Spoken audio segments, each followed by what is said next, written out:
Papo de Negócios e Franquias. Oi, gente, estamos aqui mais uma vez com o nosso programa Papo de Negócio e Franquia. E hoje é um programa especial que nós estamos trazendo aqui dois ícones da área jurídica do franchising, o Fernando Fernandes e o Dr. Sidney Amendoeira.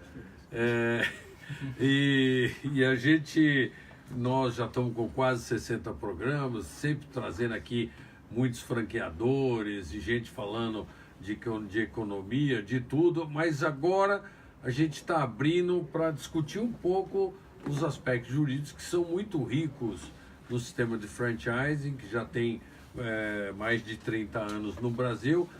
E nós estamos aqui com duas pessoas que viram praticamente nascer o sistema de franchise aqui no Brasil e ajudaram muito a crescer, né? Fernando foi meu companheiro de chapa na diretoria da BF no ano 2000 e 2002, né? E o Sidney também está há muito tempo. Então eu queria de cara aí pedir para eles falarem um pouquinho da carreira deles e como é que eles entraram no franchising, né? Cuidado com os números aí para não revelar a idade. Nessa altura do campeonato, a fotografia revela a idade. Ou a falta de cabelo no meu caso. Mas eu entrei no franchising há quase 40 anos. Né? Quase 40 anos, o Marcelo Scherto me convidou para participar de um grupo que ele estava organizando de autorregulamentação do franchising. À época ele estava escrevendo o primeiro livro que ele escreveu sobre franchising. Então não tinha BF ainda? Não. Eu trabalhava na área de tecnologia, eu era o chefe do jurídico da Itautec e comecei a participar com ele desse grupo. E foi em 86, 87 que a gente começou a fazer reuniões no escritório dele, que ficava na rua 7 de abril 34. Então eu sou pré-lei, pré-ABF e pré-outras coisas. Né? E desde então eu tenho me envolvido com o sistema de franchising e ele permeia a vida do meu escritório, que nasceu depois de 87, aliás em 88, e até hoje a gente tem muito envolvimento, tanto assessorando sistemas de franquia do lado do franqueador, quanto do lado do franqueado. Isso foi uma opção que eu fiz, porque eu achava que você precisava ter a visão de ambos os lados, calçar o sapato do lado, para sentir as dores de um franqueado angustiado, poder assessorar bem um franqueador e vice-versa. E é o que eu tenho feito nos últimos mais de 30 anos. E você, Sidney? Eu comecei um pouco depois, eu montei meu escritório, Paulo. Em primeiro lugar, muito obrigado pelo convite de estar aqui, uma honra estar do lado desse meu querido amigo. Obrigado você por terem aceitado. Imagina, obrigado a vocês. Eu montei meu escritório em 99 e eu comecei a trabalhar com franchise em 2001, mais ou menos. Quem te trouxe foi o Marcelo, quem me trouxe foi o pessoal da Francap. Então nós viemos cada um de um consultor diferente. Eu sou um cara, Paulo, eu gozado da minha formação é completamente diferente do franchising. Eu sou professor de processo civil, que dou aula na GV, minha formação acadêmica é outra. Uau. E os meninos da Francap me chamaram para cuidar de um contrato. Eu também era da área de tecnologia, eu trabalhava com internet nessa época. Naquele boom da internet, em 1900 Guaraná com o Roller. Já estava o André lá na Francap ou ainda era? Não, já era o André. Já era André, Marcelo. Já era André e Marcelo. Eu peguei o... que eu não lembro. O Daniel Citron. Daniel Citron. Não, já não eram mais eles. E eu peguei já a época do André e do Marcelo e comecei a trabalhar com eles. E quando eu vi, eu cada vez fui me distanciando mais da minha área de origem. E hoje eu diria para você que, 80% do meu escritório é voltado para questões ligadas ao franchise.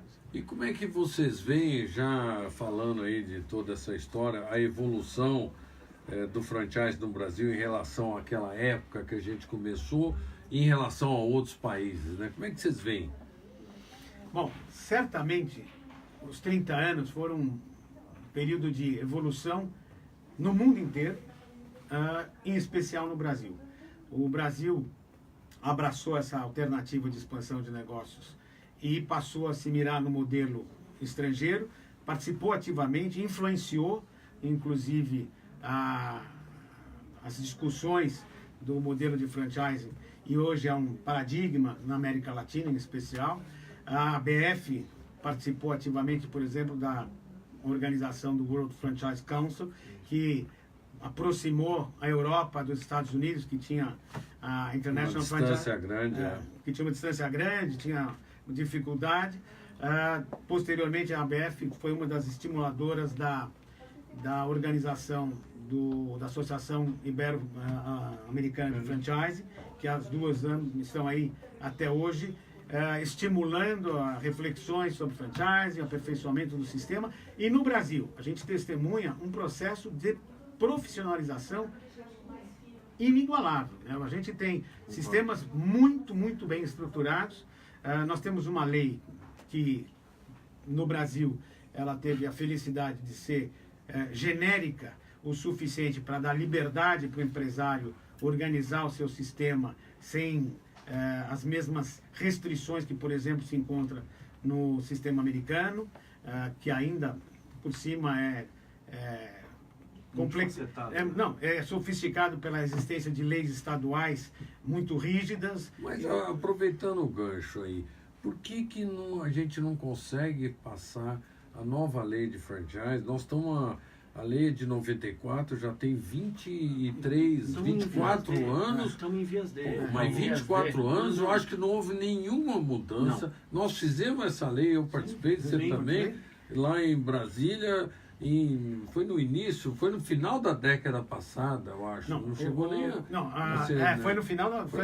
A partir de 98 a discussão se acelerou. E não saiu, e eu não entendo por que não... Eu acho que a PL de 218, ele foi aprovado pela Comissão de Constituição e Justiça agora, então ele teve um salto, é verdade, está coberto de razão. Durante anos e anos a fio, isso se arrastou no Congresso, né? Ficou quase andando para trás em vez de andar para frente. E agora, recentemente, ele foi aprovado pela Comissão de Constituição e Justiça, então a gente está... Você acha que aí agora sai? Não, agora eu acho que tem grande chance de sair, só acho que este ano não saiu por uma conjunção de fatores. Copa do Mundo, acho que é bem possível que... E quais são as principais mudanças para o pessoal entender o que vai mudar, principalmente os franqueadores, o que vai mudar com a nova lei? Porque hoje, realmente, um dos problemas que eu vejo no mercado é que é muito fácil falar que é franqueador, virou uma aventura se tornar um franqueador. A possibilidade de Está cheio de... Isso está acontecendo muito problema. E aí nós vamos falar até da mortalidade. O que vai mudar nessa lei, basicamente? Eu vou te ser sincero, Paulo, eu acho que foi uma pena que a gente não aproveitou esse momento para mudar mais coisas. Eu acho que essa mudança é muito, muito, muito tímida. Demorou muito. Você acha que falta coisa na lei ainda, né? Está para ser aprovada. Eu concordo com o Fernando que a gente teve um mérito lá atrás, vocês tiveram um mérito lá atrás, quando vocês criaram essa lei, todos vocês, de abrir essa brecha para a gente ter essa liberdade toda que nós temos hoje. Mas eu acho que tem uma série de questões, como o Fernando falou, o sistema evoluiu monstruosamente. Uma série de questões que vocês não enfrentaram lá atrás, há 30 anos atrás, nós precisamos enfrentar agora. Mas vamos falar do que a lei vai mudar. Vou te falar, ela vai mudar coisas, na minha opinião, secundárias, básicas e coisas que provavelmente eu e o Fernando já fazemos há anos nas circulares. Então, bobeiras, em vez de você dizer quem são os caras que saíram do sistema nos últimos 12 meses, você vai dizer quem são os que saíram nos últimos 24 meses. Ok? Bom, melhora. Melhora, mas não é uma mudança radical. Quer ver outra? Essa eu acho boa. Você vai ter que escrever na circular de oferta se você, franqueadora, vai concorrer ou não com seus franqueados. Não é questão territorial. Não é. Sim. Se eu for ter multicanalidade, eu vou ter que avisar. Que é uma coisa que nós vamos falar aqui que é importante. Que eu acho importante. Eu acho que essa talvez seja uma das mudanças mais radicais e importantes. Porque você obriga... Porque antes o que o cara fazia, Paulo? O cara lá achava que tinha uma exclusividade territorial e estava feito. E a franqueadora concorria com ele em 400 canais diferentes. Então, eu posso fazer, só que eu tenho que avisar. Outra coisa, eu vou poder... Você vai lembrar, vocês dois vão lembrar bem. Você tem que ter um tempo para se tornar... Não passou. Não passou. Não. Então, Ou 2 ou 5 anos não passaram. Tinham 2 projetos. Um exigindo os 2 anos e outro exigindo 5 anos. Nenhum nem outro passou. Não passou. Mas nem a França vai poder. É um princípio deontológico na França. Não tem um negócio aberto, então, para ser franquia. Só uma ideia básica. 2 anos de experiência em 3 lugares diferentes. E não passou. Outra que passou é a possibilidade... Então o cara pode começar a vender franquia sem ter nada. Como é hoje. Não vai mudar nada. Faz uma franquia de uma ideia. Eu te falo que é uma pena. Eu acho que nós somos, perdemos uma oportunidade. Uma outra coisa importante, a franqueadora vai poder sublocar ao franqueado. Isso é para corrigir. Para corrigir distorções do passado. Há valor maior que a lei brasileira proíbe. É o sonho de um sistema aí. Tinha um certo sistema aí, cujo sonho sempre foi esse, não falaremos nomes, vocês sabem de quem eu estou falando, e que agora passou essa norma. E temos, acho que a grande novidade mesmo, é a franquia pública e a social. Que essa sempre foi a discussão no passado. E no passado. Passou as duas. Passaram as duas. Então você vai ter tanto franquias na área pública, quanto franquias, muda até o nome da lei, né? Porque ela não vai ser mais a franquia empresarial, né? Até o título continua, mas agora ela vai ser uma franquia privada, pública e social, sem fim empresarial. E a franquia pública vai ter concorrência? Sim, senhor. Tudo exatamente, tudo como mando figurino. A única diferença... Eu fiz a franquia dos Correios há então, 30 anos. Nós vamos finalmente E na regulamentar. época não tinha... Por isso que eles Previsão bloquearam. Não, eles não faziam concorrência. Não. E aí começou E a acho ter que a muito última, desvio. Paulo, para encerrar, que acho que a única relevante é a questão da sucessão e da transferência. Que são coisas que a gente sempre colocou nos contratos, mas agora é obrigatório que a franqueadora estabeleça regras de sucessão e de transferência da franquia. Então, assim, Então era bom até os franqueadores já começar a Os franqueadores sérios já adotam. Então isso Esse que eu é o ia falar, fato. os Um principais contrato de advogados franquia estão fazendo com isso. substância Eu diria pra você que aborda nós estamos esses falando, aspectos, que há esses são os muito tempo. aspectos que podem trazer algum tipo de É isso. desconforto no cotidiano das franquias. Eu sempre digo, o processo de seleção é fundamental porque você colocar um franqueado para dentro do sistema que seja incompatível com o sistema te dá 10 vezes mais demanda de atenção do que 10 franqueados, ou 20 franqueados que estão indo afinados com o sistema. Então, da mesma forma, o franqueador tem que prever formas de saída, formas de transferência dos direitos, porque às vezes a transferência dos direitos pode ser a solução para ambas as partes. Opa. E evita um trauma dentro do sistema. Né? Se você cria regras de trespasse, você está já avisando para o candidato a franqueado como ele entra e como ele pode sair. E me permita, Fernando, a gente, eu acho que isso é importante, Paulo, a gente aqui no Brasil tem um tabu com essa história do repasse, né? Repasse parece uma coisa feia, Não, parece que a franquia parece que fracassou, quebrou, que né? quebrou. É uma solução. É uma solução. É uma solução. Os Estados Unidos lidam com isso com uma facilidade. E é uma um caminho tranquilidade natural. O negócio deu certo, você vende ele e capitaliza em cima. Dê certo ou não dê certo, não é um problema, não é um É fantasma. uma solução. E também não deve ser uma oportunidade para o franqueador faturar em cima daquele território, dizendo, ó, você quer sair, tchau.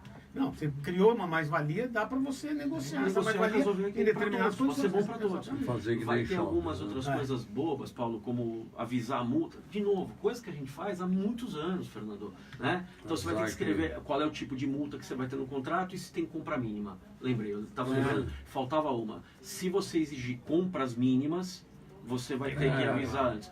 Faz sentido. Sim, faz sentido, mas que indiretamente a demanda da circular de oferta anterior já oferecia como requisito. Porque você tinha que dizer para o candidato a franqueado se ele tinha ou não que comprar De produtos de fornecedores. fornecedores homologados Agora ou nós não. vamos dizer que E tem uma coisa quantidade, que é né? importante, Paulo, é que a lei que existe hoje, às vezes é recepcionada pelos candidatos como constando uma lista finita. Não, ela é uma lista exemplificativa.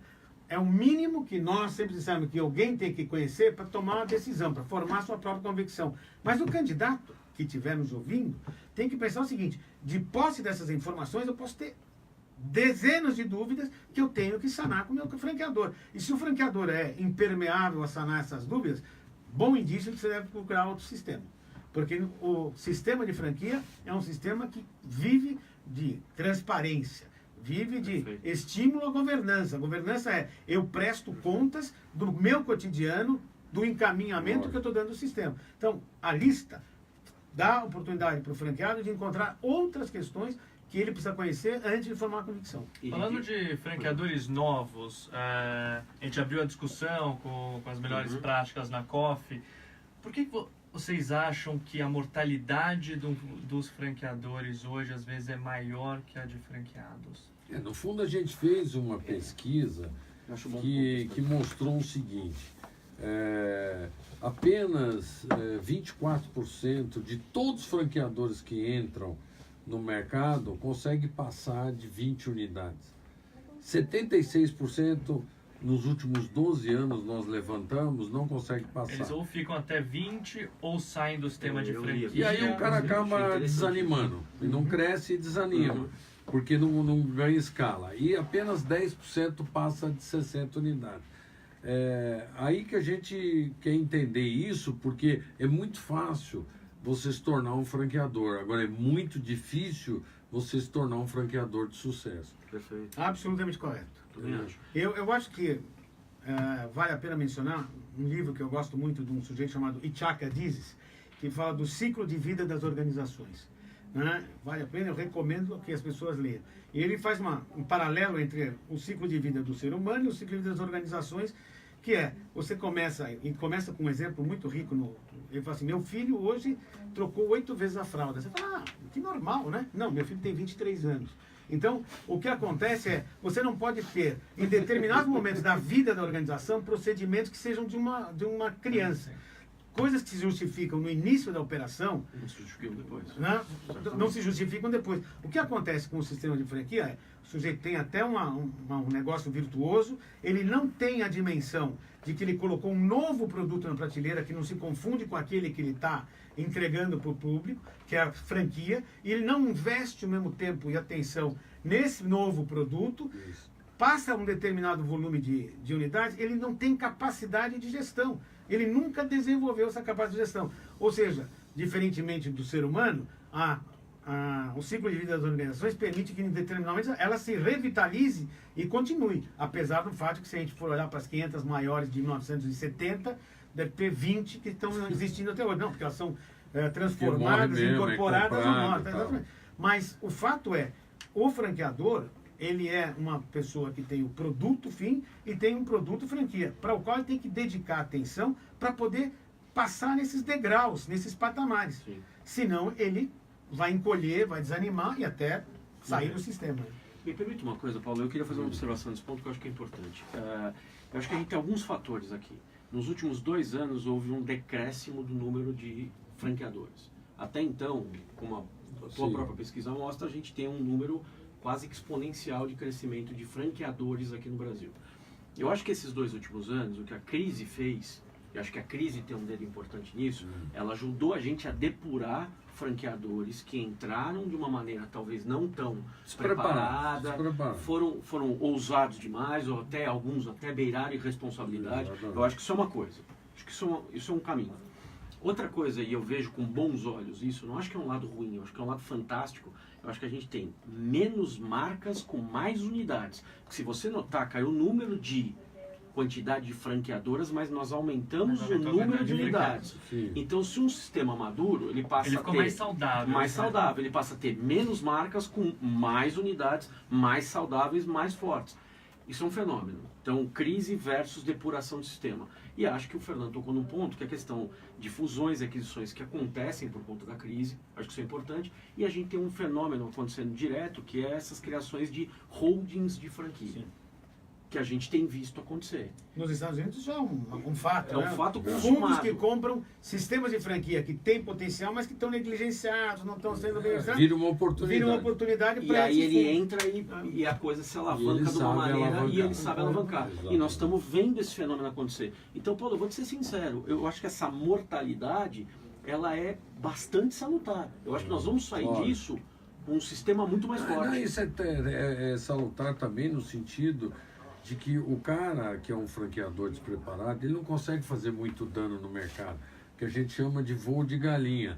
Ele vende algumas franquias e como ele está despreparado, ou o negócio não é tão bom, ou por qualquer outra razão começa a dar errado, ele para de vender. O sistema mesmo, ele se auto-regula, entendeu? Não dá para você ficar enganando todo mundo o tempo todo. Você tem razão, é que mas ele vai prejudicar, machuca, e ele vai prejudicar algumas pessoas. Por isso que a gente queria que a lei fosse um pouco mais rigorosa na entrada. Mas veja só, eu concordo com o que você está dizendo e, como eu disse no início, eu patrocino interesses de franqueadores e patrocino interesses de franqueados para justamente ter essa sensibilidade.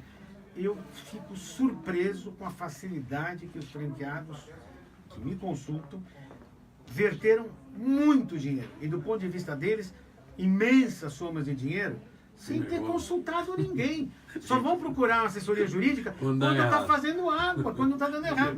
E eu falo assim, mas você ganhou 500 mil numa unidade e comprou 2 franquias, né? Portanto gastou 2 vezes isso, e você não tem advogado? Não. Porque eu fui e fiz esse negócio porque um amigo fez. Não, um amigo fez, eu achei que se ele fez, eu tinha que fazer. Eu fui no feeling, eu fui no cheiro. Eu sou advogado para franqueadores. Dinheiro grande. Eu tenho uma diferença com o Fernando, eu advogo só para franqueadores. Quantos por cento dos contratos você acha que eu tenho que revisar por questões que vêm de franqueados? Eu tenho esse dado no meu escritório. Quanto vocês acham que é razoável? Questões que vêm... 5% se tanto. 2. 2, vai.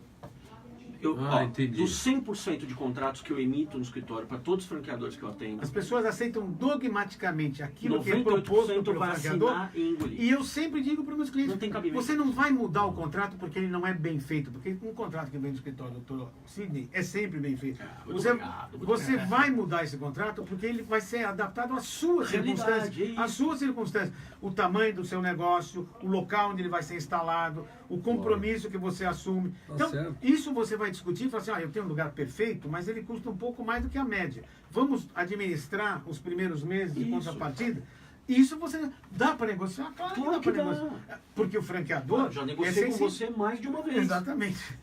Esse nosso meio, né, da advocacia ligada à franchise, Mas você isso sabe é disso, muito Paulo, pouco pequeno. conhecido no mercado. Exatamente, eu acho que nossos Você tem ouvintes razão, isso é aqui legal. têm que ter essa noção que precisam procurar esse Deixa eu tipo de perguntar uma consultoria. coisa. Pois Esse não. dado, você acha que muda de acordo com o investimento de uma franquia, o tamanho do investimento de uma franquia? Ajuda. Porque eu vou falar o meu caso agora. Tende a ser maior. As micro franquias, realmente, ninguém questiona nada. Agora, quando eu vou para uma franquia que o investimento é 1 milhão ou perto disso, aí é o contrário, o advogado não me deixa em paz. Eu Não, vou te mas ser eu tenho, sincero, por mas exemplo, a tenho experiência exemplos de casos. de gente que franqueados. egressa de empresas grandes, que me procuram, porque estão habituados a ter uma assessoria jurídica dando Suporte. segurança, suporte para as decisões dele. Então, isso... Agora, você pegar alguém que vem do meio empresarial, não tem uma experiência vezes pregressa não faz. em grandes corporações, acha que Nem o com contrato é grandes de adesão. investimentos. Mesmo um grande investimento, mesmo não é. E me permite falar uma coisa, as pessoas eu acho que fazem uma compra que é maluca, é como a gente comprar sapato, é um negócio inacreditável. Ele quer comprar, ele não quer que alguém diga para ele e ache um pelo em ovo para ele não, porque ele já Lógico. tomou a decisão de compra.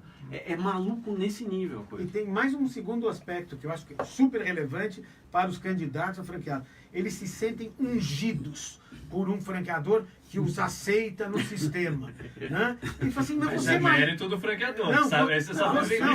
mas você Você é sabe maior vender. do que o franqueador, você não tem que estar preocupado com isso. Você é uma pepita de ouro que o cara está tentando garimpar movendo toneladas de lama. Exato. Mas você não se trata como isso. Porque para o franqueador, o Acho franqueado que foi certo muito bem é muito colocado, importante. muito bem colocado.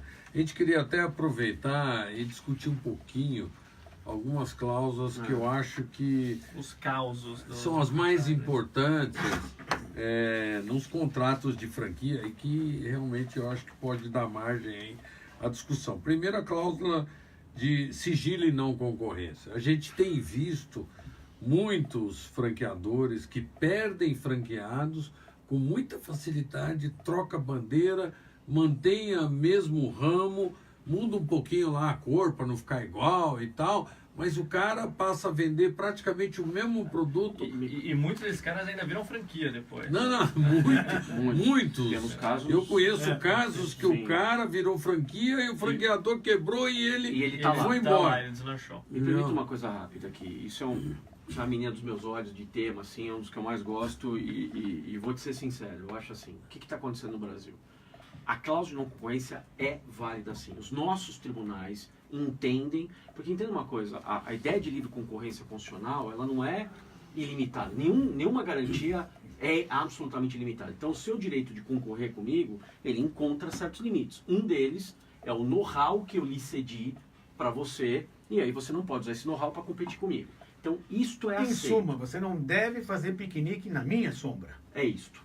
Basicamente é isto. Então, assim, os nossos tribunais entendem, sim, esta cláusula Como é é que válida. tanta gente Vou te tá- explicar. Esse é o problema. Você tem um hiato, Paulo, entre o momento em que eu ingresso com uma demanda contra um franqueado que concorre indevidamente e uma vitória ao final.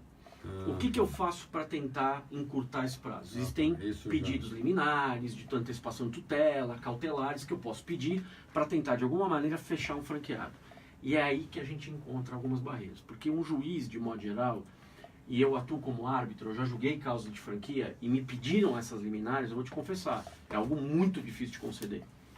Você mandar fechar alguém, encerrar suas atividades, com empregos em jogo, com famílias em jogo, mais um negócio que se encerra, é uma decisão muito, muito dura. Então, assim, eu criticava muito o juiz até a hora que eu me vi sentado na cadeirinha tendo que decidir Mas também. você não pode pedir para o cara mudar o ramo, dar um prazo. Veja bem, a questão tem que ser colocada em perspectiva. Cláusula de não concorrência não quer dizer que você nunca mais vai fazer um hambúrguer. Quer dizer É por que um tempo, naquele território, por um determinado com período. a minha tecnologia, É isso. né? Com a minha tecnologia, nunca. Mas naquele território, você não vai explorar um negócio similar. Por quê? Isso. Porque isso dá tempo para o franqueador encontrar um terceiro, ou ele mesmo, que se instale naquele território e angarie a sua própria clientela. Né? Então, a concorrência tem que ser bem situada. O que eu procuro fazer no contrato é deixar bem claro que não se faz concorrência naquele território por um lapso de tempo que eu acho que é indiscutível em juízo, que é 2 anos. Porque em 2 anos... Tem gente falando em 5, Não, você pode falar em mais, 2 mas eu quero anos garantir que bem nenhum juiz razoável. vai dizer nada sobre o meu exagero. Né? E a outra coisa que eu coloco são penalidades combinatórias, que se eu entrar em juízo, né, tem uma penalidade combinatória pré-definida. Se for caracterizada como... penalidade combinatória para os nossos É um ouvintes. castigo, uma multa pesada. Fala, se você desrespeitar esse nosso compromisso de não concorrência Você e vai eu evidenciar pagar em juízo, vamos acertar 500 mil reais, que para um negócio pequeno é muito dinheiro, como castigo se eu caracterizar isso em Mas, juízo. Fernando, me permita. Muitas vezes o cara não quer correr o risco de eu caracterizar, Perfeito. porque no dia que eu caracterizar, eu passo a ter direito Mas eu àquele... digo a você Acho que que foi a muito maioria bem dos colocado. casos a gente ganha ao final, Paulo, mas ele machuca até eu conseguir esse sem dúvida. encerramento. Mas você E é cria um isso que exemplo vocês para a têm rede, visto. né? Oi? Mas você A cria um gente exemplo faz pra isso rede. para criar um exemplo para a rede. Olha, este é um passeio caro, Muito caro. muito caro. E quando você consegue... Mas se a gente for analisar os franqueadores no Brasil, não fizemos esse levantamento, eu acho até que seria interessante fazer. Quantos franqueadores são originários de ex-franqueados da mesma Existem. área? Escola de inglês eu sei que tem Não, muito. mas, Paulo, me entenda Escola uma de coisa. informática Eu também. posso abrir Eu mão. mesmo participei de Não, verdade. Mas algumas peleias. Comum, é comum alguns franqueadores, na hora, por exemplo, o Paulo quer sair da minha rede, por exemplo aqui. Eu posso abrir mão voluntariamente da cláusula não compete. Tem vários casos que Não, nós mas tem muito conhecemos franqueador todos que abre mão. Que abre mão. Que abre Os mão. que não abrem Principalmente os pequenos. mão... Exatamente. O cara não tem força para ir lá brigar ou não quer Mas ir que é um brigar, dado porque vai interessante, investir que é um dinheiro dado e tempo. interessante. Até onde eu me recordo, a última vez que eu vi isso, 75% desses caras fechavam em até 1 ano e meio. Então, muito franqueador abre mão do não compete porque ele se fia que esse cara não dura 1 ano e Sabe, meio, o cara vai 2. fechar na Ele frente, cara vai sem fechar na frente gastar sem precisar dinheiro. gastar dinheiro com a ação. E essa é uma Isso é questão... um dado relevante. Essa é uma questão interessante. Se eu tenho uma restrição no que diz respeito à concorrência ao uso da minha tecnologia, por um lapso de tempo que seja, eu tenho certeza que eu estou criando um hiato suficiente para que eu, franqueador que estou estruturado, seja capaz de evoluir no meu sistema a ponto dele não me alcançar nunca mais. Então eu me instalo naquele território, ele não fica no território. Meu sistema, eu sempre comparo o sistema de franquia a um software. É sempre um produto inacabado. Eu estou sempre melhorando, Isso. agilizando, diminuindo as linhas, aumentando o volume, mudando, criando novos módulos. O franqueado não tem, o franqueado que vai tentar replicar o sistema, nunca vai ter a mesma velocidade do franqueador dirigente que está o tempo refinando, Sim. o tempo todo refinando o seu Se ele sistema. sentar em cima do produto dele, ele vai morrer mesmo. Exatamente. Então você cria um desestímulo para o cara não concorrer com você, porque isso pode criar um mau exemplo para a rede, mas você também está sempre refinando o seu sistema, de sorte que ele nunca vai alcançar Me você. permite só fazer um comentário que você vai gostar, Paulo. Nos Estados Unidos, alguns estados americanos não aceitam a cláusula de não compete. E é engraçado, eu tive conversando com advogados de lá, me dizendo que eles estão evitando montar franquias nesses estados claro. e só montam unidade própria porque eles não querem correr o risco de ceder tecnologia para alguém para depois tomar a volta. Iowa é um clássico. Iowa é o clássico e vai tomar a volta. Então, se a gente não fizer isso duro aqui no Brasil, Olha, Nós vamos abrir um flanco. Não, nós eu vamos acho que acabar com isso o mercado. mina o... Outro assunto Pois não. polêmico, que traz umas pelejas. Território. Discussão de tamanho do território, invasão de território, exclusividade e preferência com as unidades dentro. Como vocês veem isso? Do ponto de vista jurídico, é uma cláusula mandatória em cada contrato. Perfeito. Né? Você tem que ter uma previsão contratual de onde é que o sujeito vai funcionar. Agora, Ainda que seja para dizer que ele não terá território nenhum. Eu acho que o que ele tem território. Sempre pode ser um território diminuto. Acaba na soleira da sua loja. Né? A loja. É a Nem loja. que for pra Mas dizer- o ponto que de eu venda. acho que é complexo... Mas o que eu acho que é importante é a gente disciplinar o território. Eu fico sempre pensando em pessoas de boa fé. Então, o franqueador tem que olhar o espaço que ele vai pretender ocupar e criar oportunidades de instalação de pontos de venda que, pelo menos durante os primeiros anos, não tenham porquê causarem o que os americanos chamam de encroachment, né? Sim. Esbarrar uma área de influência na outra área de influência. Mas vai chegar um momento em que as áreas de influências vão colidir. vão colidir. E nesse momento tem que ter alguns remédios. Eu hoje, por acaso, analisei um contrato de master franquia e que tem uma previsão. Como fazer quando existe superposição de território, que no caso que eu estou discutindo não é nem território físico, é um território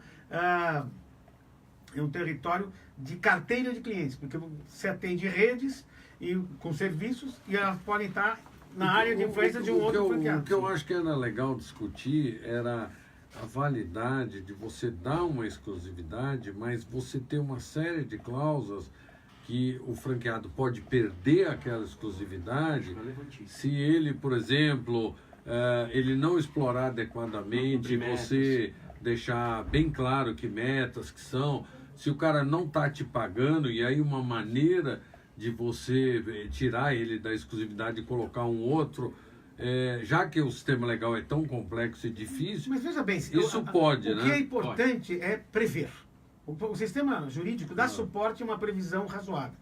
Eu sempre digo, como eu tenho uma experiência que o Cine resolveu não ter, que é patrocinar interesse de franqueado, e muitos master franqueados, eu recebo muitos clientes a internacional e tal. O que acontece, o que eu digo para meus clientes é: não abrace a perna do elefante e pense que você agarrou o elefante. Porque o elefante continua andando para onde você quiser. Você fala, eu quero o Brasil, o Uruguai e o Paraguai. O que você vai fazer no Uruguai e no Paraguai? Só o Brasil é muito mais do que você consegue dar conta nos próximos 10 anos. Então, o que eu digo é, o território tem que ser ponderado com o franqueador e tem que ser ocupado pelo franqueado, sob pena de ser diminuído. E se você tiver espaço, você diz como é que você vai diminuir isso aqui. Ó. Você tem tais e tais espaços, se você não ocupar, eu começo a ocupar. Uma ideia boa que eu faço em vários contratos é o seguinte: a gente estabelece metas, o que o Fernando falou está coberto de razão, não pode ser uma meta absolutamente inatingível, chutada, tem que ser algo real. Você estabelece metas, se ele não vai cumprindo, ele pode ter ou divisão de território, ou perda de exclusividade. Então, território diminuído. Então, você tem uma série de saídas que são legítimas. Agora, não pode, Paulo, o que os caras fazem é meter uma meta completamente absurda e ter o franqueado sempre na mão. Aí qualquer juiz do mundo vai derrubar um negócio desse. A outra questão que eu queria... território exclusivo? Não, agora eu queria... Exclusivo. Exclusivo. Agora, eu mais do que preferencial. Gostaria de pontuar o seguinte: falei da ótica do franqueado. Da ótica do franqueador, a gente também tem que convencer os franqueadores para dizer: olha, você deu limeira para o franqueado X. Ele acabou de abrir, faz um ano que ele está operando. Vai abrir um shopping em Limeira. Não cabe 2 unidades do seu negócio em Limeira. O mercado de Limeira continua sendo o mesmo. O fato de ter 2 centros comerciais lá não justifica, um vai canibalizar o outro. Você pode até dar preferência para ele, mas se você impuser, vai ter 2 infelizes. Porque se ele abrir mão, um terceiro vai lá e vão brigar os dois, e os dois vão perder dinheiro. E se ele não abrir mão, ele vai gastar um dinheiro e perder a atenção, que vai tornar um negócio menos interessante. Acho que é bem, o mercado é bem colocado. Né? É comum revisar o tamanho do território na renovação do contrato? Não, porque comum não é. Imagina que uma cidade desenvolve muito, aí passa a caber mas mais aí um franqueado você põe uma ali cláusula já território pensando exclusivo. nisso. Mas aí deixa de ser exclusivo o território. Mas é uma grande oportunidade no fim do contrato para você rever muda, o espaço. Você muda na renovação. Não, mas ele não deixa de ser exclusivo, você redimensiona. É. Então, por exemplo, eu tinha Limeira, vamos pegar o exemplo do Fernando. Eu tinha Limeira inteira. Limeira teve um boom populacional, um desenvolvimento XPTO qualquer. E aí não comporta mais ter só uma unidade, eu preciso ter duas. Então eu posso ter 2 territórios exclusivos dentro de Limeira, cada um com a sua área. Perfeitamente. Não, Você faz isso na renovação do contrato ou você negocia na hora ali? Ó, vai entrar mais um, vamos Entenda conversar. uma coisa, negociar e fazer um aditamento, qualquer nós hora. podemos a qualquer hora. Agora, na renovação, isso é o momento Não, e o ideal. franqueado pode não querer e ele encerra o contrato. Amém. E não é uma sempre decisão. mas não acho que isso sai tranquilo, porque não é simples. Eu queria né? falar um pouquinho de prazo de contrato, que a gente isso é uma vê questão contratos legal. com 3 anos, contrato com 5 anos, e eu vejo os contratos lá, principalmente nos Estados Unidos, são 10, 20 15. anos. Lá é normal 20 anos, 10 anos tem também, mas tem muitos 20 anos. Eles pensam assim a muito longo prazo na relação. Eu gosto de contratos de mais longo prazo. Sim. E eu vejo aqui que tem muitos contratos de curto prazo, às vezes até de curtíssimo prazo. Me permita te contar uma coisa, eu acho que tem uma mística aqui no Brasil, alguém inventou em algum lugar, e eu te digo Tem até que ser porque 5 anos. tem que ser 5 anos. E as pessoas escutaram isso e foram reproduzindo a exaustão e se Lógico, põe aí 5 virou anos. tudo 5 anos. Me parece que a origem de tudo isso é por causa da questão da renovatória dos pontos comerciais, que geraram um sentimento, né, de que Vincular uma coisa vincular uma coisa na outra, 5 anos era Não. razoável e tal. Mas isso é uma mística, isso não tem cabimento nenhum, eu posso pôr 10, posso pôr 1. O que a lei prevê brasileira, o Código Civil estabelece que eu tenho que dar um prazo suficiente para o retorno do investimento. Essa é a regra. 473 do Código Civil. Esta é a regra. Então assim, Paulo, se eu tenho uma franqueadora que eu vou comodatar uma série de bens e o teu investimento é peanuts, é nada, Lógico. eu posso ter um contrato com você de 1 ano. Se eu te der condições para retornar Lógico. aquele investimento mínimo em 1 ano. Exemplo clássico era a banquinha ou quiosque da Unicef vendendo cartão de Natal. É franquia de 3 meses. Mas por que você só vende cartão de Natal de Naquele outubro a período. dezembro? Depois de dezembro ninguém vai comprar Não, Natal. mas vamos imaginar um perene, um quiosque perene, mas eu dei o quiosque para você. Eu te empresto o quiosque. Que investimento que você teve? Um investimento talvez baixo, então aqui eu posso ter um contrato menor, tecnicamente falando. Não sei se isso é conveniente. Mas o determinante sempre tem que ser o retorno sobre o investimento. O que eu gostaria de pontuar é, sobre a gente falar, como é a psicologia do franqueador, eu vou dar o menos possível. Né? Eu acho que... Para poder cobrar uma renovatória. As razões vão ter Às vezes não é nem por depois. isso, é para poder renegociar esse contrato em algum momento, Mas- senão você se perde Mas no tempo. veja só, se o franqueador for lúcido, ele vai pensar, franqueados bons são raros. Eles custam a ser identificados. É um processo de seleção custoso. Custa recurso de tempo e de dinheiro. Quando eu localizar esse cara, eu quero que ele fique na rede Por 10, 20, por 30 muito tempo. O resto E da aí eu vida. faço um contrato com ele por 10 anos, renovável por mais 10 anos, mas eu coloco cláusulas severas para o descumprimento do contrato. Falo assim, olha, se você corresponder a todos os nossos compromissos, não tem sequer taxa de renovação. Agora, se você delinquir em qualquer tempo, eu rescindo o multa é contrato. gigantesca. Ou tem multa, ou eu rescindo o contrato. Então, esse é um aspecto que o brasileiro tem que pensar. A outra coisa que há uma discussão é, eu vou fazer um contrato com um franqueado X por 10 anos. Mas ele pode não ter disponível o ponto a partir do qual ele Pode explora o acontecer. negócio. Isso pode Como é que eu vou fazer? Eu tenho que já prever que a franquia é por 10 anos, desde que ele mantenha os mesmos direitos de uso daquele espaço para o qual eu confiei a Tenho franquia. visto, Fernando, Se isso não acontecer, aí eu franqueador, estou com o direito de até dá rescindir para o ele a contrato. possibilidade de, dentro daquele território, se é que ele tem um território exclusivo, mudanças pontuais de ponto para corrigir caso ele perca, porque às vezes a culpa não é dele, né? Sim. É absolutamente independente da culpa dele. Bom, as cláusulas de renovação. O Você royalty acha melhor o mínimo, royalty acho que mínimo? não, Então vamos isso entrar no não- royalty mínimo. Royalty mínimo, o que eu vi um pessoal falando recentemente? É bom pôr royalty mínimo no contrato de franquia, justamente para num litígio você chegar numa conclusão mais rápido. Só o variável você pode até calcular como vai eu acho chegar que o a problema é outro. solução. e o franqueado sempre questiona o royalty mínimo. Como vocês veem essa Não, situação? o que acontece aí é o seguinte, o franqueado que está indo mal questiona o royalty mínimo. Perfeito. Entendeu? Mas Então, antes de assinar o contrato, ele também questiona. Ele fica com medo. e é uma situação duas difícil, porque realmente, se o cara já está indo mal, ele não está conseguindo nem pagar o variável, ele já passou, ele está abaixo do mínimo, ele teria que pagar o mínimo. Deixa eu te Mas é colocar uma coisa se você me permitir, que é Fernando, interessante uma coisa a gente rápida discutir. aqui. Eu acho super interessante a pergunta. Eu acho que a pergunta é fundamental agora para os franqueadores que estão ouvindo a gente ficar atentos a isso. Nós temos um problema gigantesco de como executar em juízo contratos de franquia com relação a royalties, fundo e outras taxas. Por quê? Porque para você executar no Brasil, você precisa ter um negócio chamado título executivo, seja ele judicial ou extrajudicial. Sim. Um contrato de franquia assinado com duas testemunhas, em tese é um título executivo. Só que ele precisa ter o que a lei chama de liquidez. Ele precisa ter o valor. Se eu estabeleço uma cláusula só sobre percentuais, né, para obter o valor, eu preciso da informação que parte do franqueado do faturamento Muitas dele, vezes ele nem me passa. e que ele nem me E passa. eu não tenho pelo sistema, sei lá. Eu vou conseguir executar isso em juízo? Não vou. Mas se eu tenho o mínimo... Se eu tenho o mínimo, Você executa pelo se mínimo. executa pelo mínimo. então, Isso é um ponto. É. Outro ponto. Tem franqueador que brinca de assim, o quanto eu tô afim de ser roubado. Me permita. Porque Mas tem é franqueado verdade. muito honesto, um monte, a maioria esmagadora, mas tem gente que... Não. É muito honesto, só fica com 10, muitas 20%. vezes, se o franqueador não tem um controle legal, ele até O estabelece mínimo royalty salva mínimo. dele. Porque ele fala assim, ó, Exatamente. até isso aqui eu tolero, eu aceito Lógico. o quanto você tá me tungando, vamos dizer assim. É isso. Entendeu? Então tem suas vantagens. Mas o juiz não tem pego no pé do royalty mínimo. Franqueado, sim, para assinar. Mas depois de assinado, eu não sei você, Fernando, eu não tenho visto. Então é só vantajoso o royalty mínimo. Eu, Pro pessoalmente, contrato minha opinião, Do eu acho ponto de que sim. vista da execução, é muito triste quando você entra num contrato e coloca uma cláusula que é boa quando você for brigar com o franqueado. Tem jeito. Né? Eu sou muito favorável a, se você não está cumprindo, não brincamos mais. Mas peraí, vamos lá discutir juízo, você me cobra, não me cobra. Não, eu vou rescindir, eu prefiro. Perdi o dinheiro que você deixou de me pagar.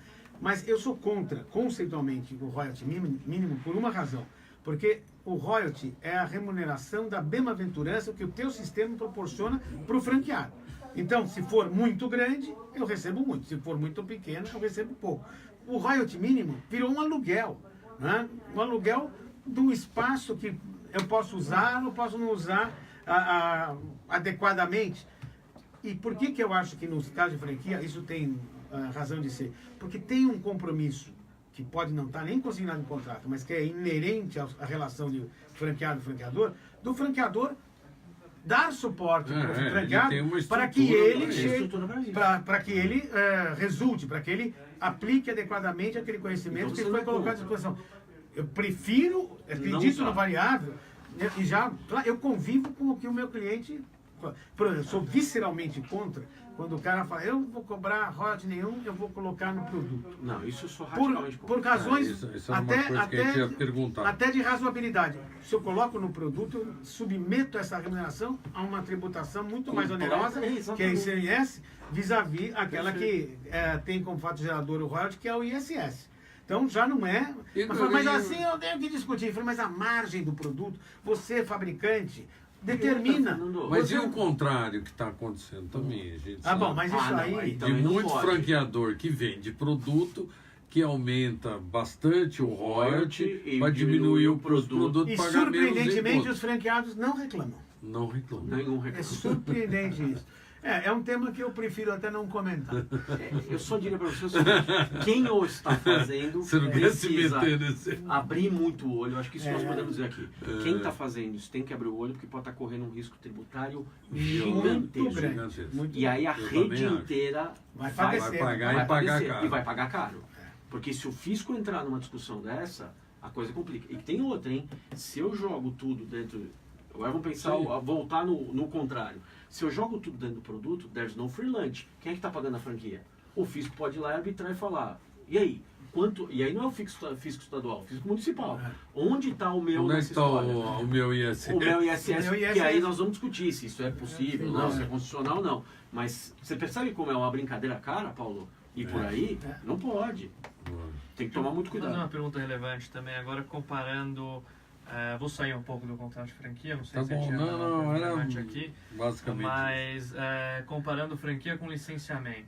A diferença isso entre os é dois, o pessoal importante. compara eu acho muito que é a os dois. grande questão da Comparando os dois e também analisando o caso aquela empresa que talvez para fugir de alguma nuance da lei da franquia vai para o licenciamento, mas basicamente trabalha como Porque a gente tem franquia. visto acontecer muito isso Tem muito nos Estados Unidos. lá nos Estados Unidos. Mas veja bem, é uma discussão razoavelmente antiga aqui no Brasil. Né? Desde que eu estou no mercado, você deve ter visto mais antes do que eu. A grande questão... Sempre se fez isso. A pergunta que fica é, não adianta você chamar o cachorro de gato se ele continuar latindo. Tá aqui. Né? Isso resume o fato. Para os nossos ouvintes, Para os princípio nossos da ouvintes. realidade. Da realidade. Não adianta eu chamar franquia de licença e continuar trabalhando como franquia. A realidade é outra. Você tem tentativas que agora, uma E delas... quais são as diferenças? e Uma as delas até tentativas mais para o pessoal icônica, já está entender? voltando para o sistema, que resolveu dizer que ela era um licenciamento sofisticado. Mas era muito mais sofisticado do que a maioria do sistema de franquia. Digamos que era um licenciamento de 7ª geração, que era melhor do que uma franquia de 4ª geração. Né? Porque tinha todo tipo de interação entre a rede, toda a supervisão do franqueador, o uso da marca, a prestação de contas em tempo real. Era franquia. Né? Mas se chamava de licenciamento. Pris Caseras, eu que sou mais antigo no pedaço, houve a grande discussão da Benetton. Porque a Benetton era um licenciamento, Sim. só que tinha identidade visual de loja, uniforme no pessoal, Fornecimento de produtos. fornecimento 100% dos produtos que eram Supervisão em comercializados, rede. lista de preço aprovada, ou seja, Prestação era de contas do franqueado. prestação de tudo, contas ó, no licenciado. Então, não havia, na época, a lei. A lei, esse é um caso tão antigo que é anterior a Qual caso da 94, Benetton? É pré-lei? pré-lei. Olha aí. Né? Os casos pré-lei foram Benetton Eu fui franqueado da Benetton. Você foi? Não sabia. Antes da lei mesmo, muito antes. E o outro caso, pré-lei, o amor perfeito. Esse deu tempo de na lei dizer, e não caracteriza relação de emprego. Isso mesmo. Porque o caso da Amor Perfeito, um jurista famoso... Lá do Rio de Janeiro. o caso é do Rio de Janeiro, o jurista era Otávio Bueno, que patrocinou os interesses e caracterizou as franqueadas como gerentes do franqueador. Né? E aí, Que é um outro perigo. o que a lei estabeleceu foi que essa relação não caracteriza a relação de emprego. E hoje a grande discussão é não caracteriza grupo econômico. Né? Apesar de você ter toda essa interação entre centenas de franqueados por meio dos recursos de informática que te dá a oportunidade de o tempo todo estar palestrando para todos os franqueados, recebendo todos os resultados diários de cada ponto de venda, você não é um grupo econômico, você está só potencializando o uso daquele know-how para comercialização do produto, prestação do serviço. Deixa eu fazer um comentário só rápido, Paulo. Vai lá. Vamos lá. Franquia. Quando um cara me procura, eu falo para ele o seguinte: franquia é licença de marca, cessão de know-how e possibilidade de distribuir produto e serviço. Meu caro, está escrito na lei com todas as letras isso. Não é o Sidney que está falando, é a lei. É uma junção de coisas. Sistemas. Como é que eu posso chamar de licença de marca algo se você não só está licenciando minha marca, como eu estou te transmitindo meu know-how, estou te supervisionando, estou te dando marketing, estou te dando preço, estou te dando uma série de coisas e estou deixando você vender meu produto. Eu posso chamar de novo cachorro de gato, mas vai ser cachorro. Vai continuar latindo. Qual que é o risco? Eu chamei de licença, não te entreguei uma circular de oferta de franquia, não te entreguei, não cumpri a lei. E aí corre um monte de risco. Esse contrato de licença pode ser anulado. Pode ser tudo, né? Ele pode ser considerado como um contrato de franquia disfarçado. O juiz pode te condenar a devolver tudo que esse cara te pagou de royalties, de taxa. E aí, quem cuida dessa brincadeira? Eu queria entrar na mesma linha de raciocínio. É o barato que sai caro. Você entendeu? Caro. Ele quer arrumar aqui e estraga um monte. Na mesma É o linha de jeitinho raciocínio, brasileiro, como muitos franqueadores, muitos empresários estão vendo que o sistema de franquia ele é bom, mas ele é trabalhoso. Sim. No início você tem muita dificuldade, você tem que aguentar franqueado chato, franqueado ruim. Você tem problema. Aí o cara fala, não. Esse é um problema que ele tem no escritório dele. O cliente é muito chato, né? Não, todos os meus são maravilhosos. Você tem que tratar com Não pessoas. fala assim, o cliente é Fala maravilhoso. isso. Você vai mentir ao vivo? Assim? Não, eu vou mesmo. Eu adoro todos eles, sem nenhuma exceção. Aí o que acontece? Aí tem franqueadores que estão falando, e chega pra gente e fala, não, em vez de franquia, e se a gente ficasse sócio do cara, né? Eu vou montar uma unidade, eu fico com 60%, ele com 40%, os 50-50 a gente faz o 51-49%. Quer dizer, ele faz de algumas maneiras, e uma parte desse capital que eu estou entrando é a franquia que eu estou, o pseudo-franquia que eu estou entrando. Quer dizer, ele cria um outro sistema para poder crescer. Na verdade, não é outro sistema. E não é franquia. É o mesmo sistema. Ele quer não chamar de franquia. Bom, ele pode não querer, mas o que está acontecendo é uma franquia. Ele está autorizando uma terceira empresa, da qual ele é sócio minoritário, majoritário, não importante, né, a usar o know-how dele, a marca dele e distribuir os produtos dele. Essa empresa precisa ter um contrato de franquia ou só para fato dele ser sócio? Não, eu diria para você que tem duas situações claras. O fato de ser sócio não descaracteriza a circunstância de ser franquia. Não. Eu posso ser teu sócio e termos um negócio, e eu posso ser teu sócio e nós dois juntos sermos franqueados da minha franquia.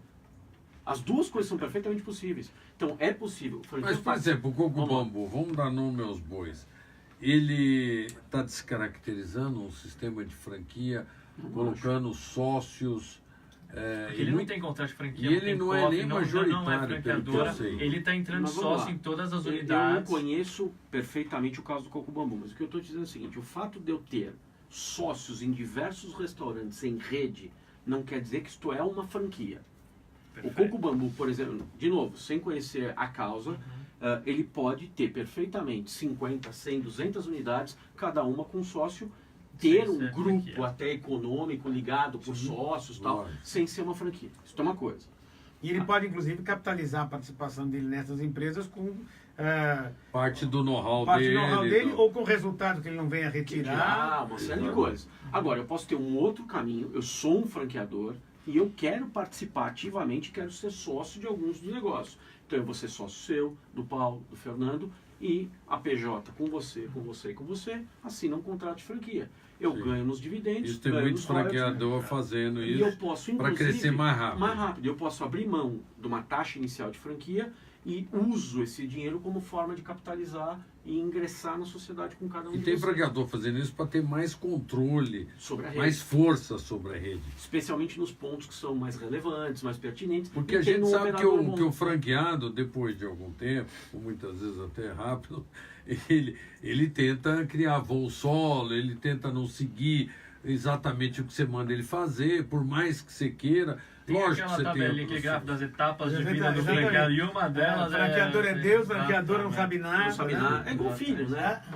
Em alguma medida. Chega na adolescência. Na adolescência ele olha pra tua cara e fala: esse cara não sabe porcaria nenhuma. É igual. Lá na frente vai reconhecer. Vai reconhecer. Mas sabe qual é o problema disso aqui? A responsabilidade muda, né? Porque na hora que eu deixo de ser só franqueador e passo a ser seu sócio, como franqueado da minha outra empresa franqueadora, eu tenho todas as responsabilidades como qualquer sócio. Todas as trabalhistas, tributárias e assim por diante. Então não é só bônus, né? Tem ônus na jogada. Então o franqueador que está nos ouvindo e quer fazer essa conta, tem que fazer a conta para ver o que vale a pena e o que não vale. Mas é perfeitamente possível ter esse tempo. E muitos franqueadores, conscientemente, fazem aportes nos franqueados porque acreditam que aquele ponto deve continuar. Aquele operador é bom. Aquele operador é bom. Vale a pena abrir uma financiar o cara numa segunda unidade. Perfeito. Eu acho perfeitamente possível.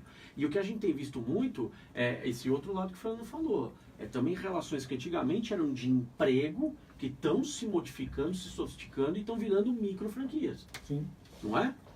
E franquias estrangeiras que estão entrando no Brasil, tem muitas que nos preocupam em criar uma circular de oferta da franquia Master.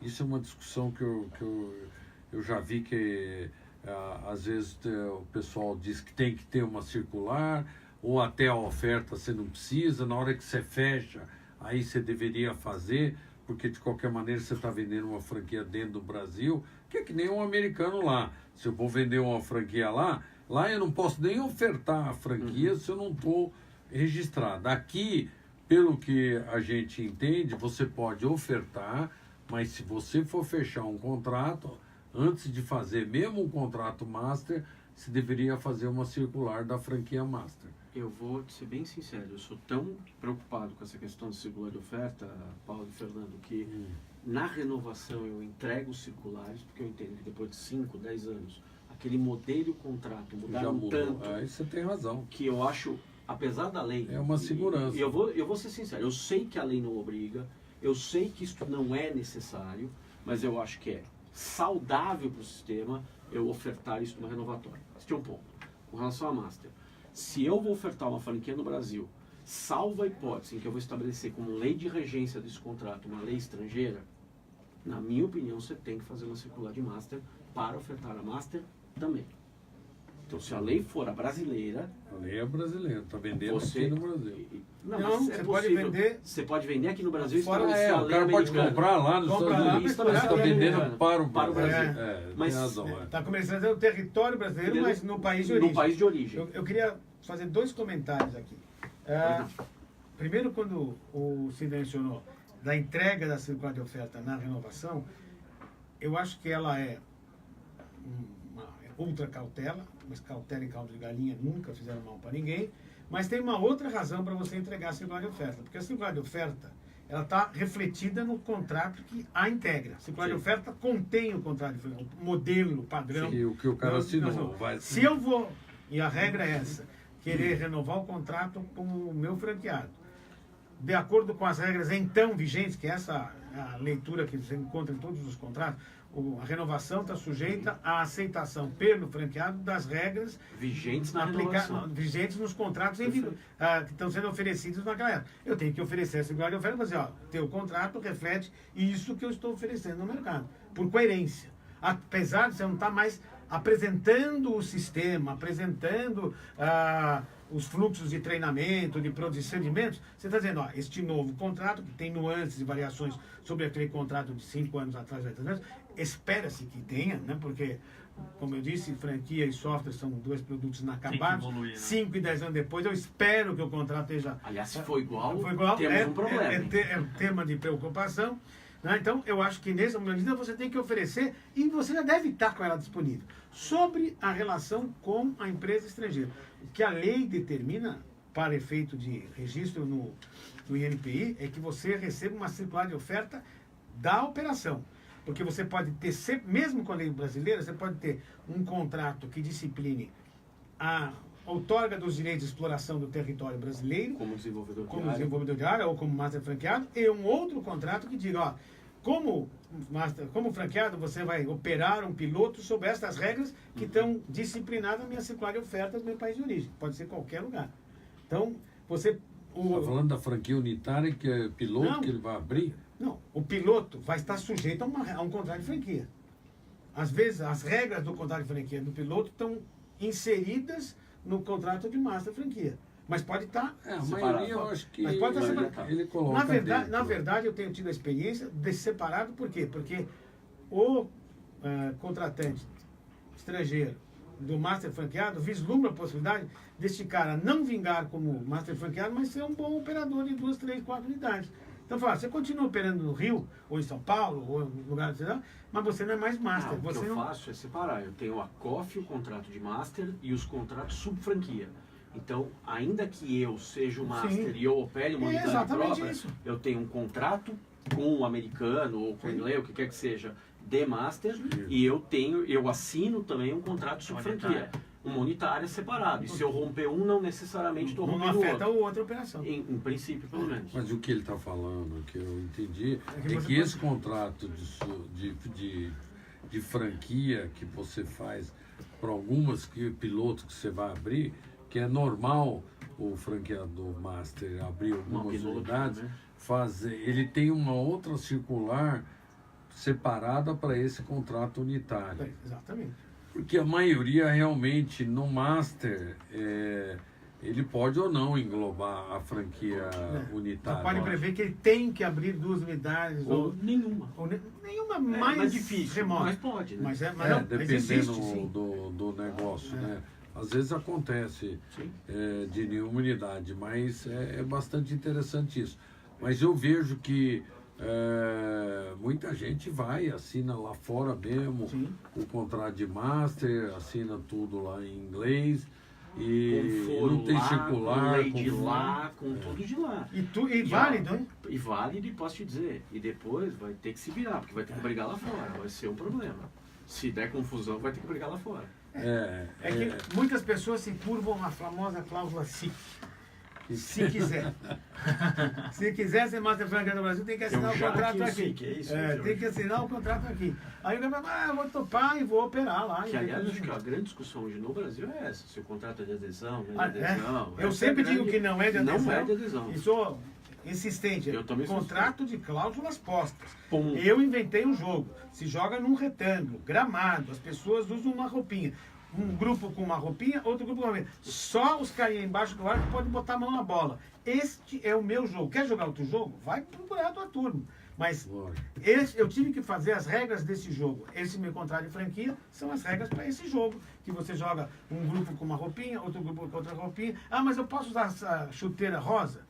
Pode, não está descaracterizando o meu joguinho. Eu posso tirar a camisa do calção? Agora não pode mais. Mas no meu jogo antigamente pode. podia. Não, antigamente podia. Né? Pode andar com a meia caída? Pode. Posso rolar 10 km quando tu sofrer uma falta? Não deveria. Não deveria. Vai ficar famoso. Vai ficar famoso. Mas o fato é, o franqueador coloca regras do jogo que ele inventou. Mas não quer dizer que aquele negócio é imutável. Né? Não é um contrato para fornecimento de energia elétrica na sua casa. Tem que mudar esse contrato. Esse é de adesão. Né? Não entra no avião e para daqui para não sei aonde. Não dá para comparar. São coisas distintas. Bom, gente, nosso programa está acabando. Eu e o Felipe aqui agradecer muito a presença de vocês. Eu acho que vocês deram uma aula aqui espetacular sobre os aspectos jurídicos, e são tantos que a gente vai ter que fazer outros programas e chamar outros amigos nossos aqui, advogados, para eles não ficarem com ciúme, né? É um ramo bastante forte. Eu acho que mostra o quanto é que a gente tem que discutir isso mesmo para valorizar o sistema de franquia, para não deixar ele ser deturpado. Eu acho que isso é que foi muito bacana. Eu agradeço muito aqui a presença de vocês, o Dr. Fernando Fernandes, que participou de um aspecto aí, de uma parte do meu livro Guia do Franqueador, e eu acho que quem quiser ver mais detalhes pode lê-lo e ver bastante coisa. E o Dr. Sidney, que tem sido um parceiro aí também no sistema de franquia. Muito obrigado aí por ter Eu é que agradeço a oportunidade. Obrigado, foi muito divertido estar entre amigos aqui falando. Verdade. Com amigos muito legal. Aqui. Muito Bom, obrigado. bom. Obrigado mesmo, meu Aí. caro. Aí. Obrigado mesmo. Valeu. Gente, até o próximo Papo de Negócio e Franquia. Um grande abraço. Até mais. Até mais.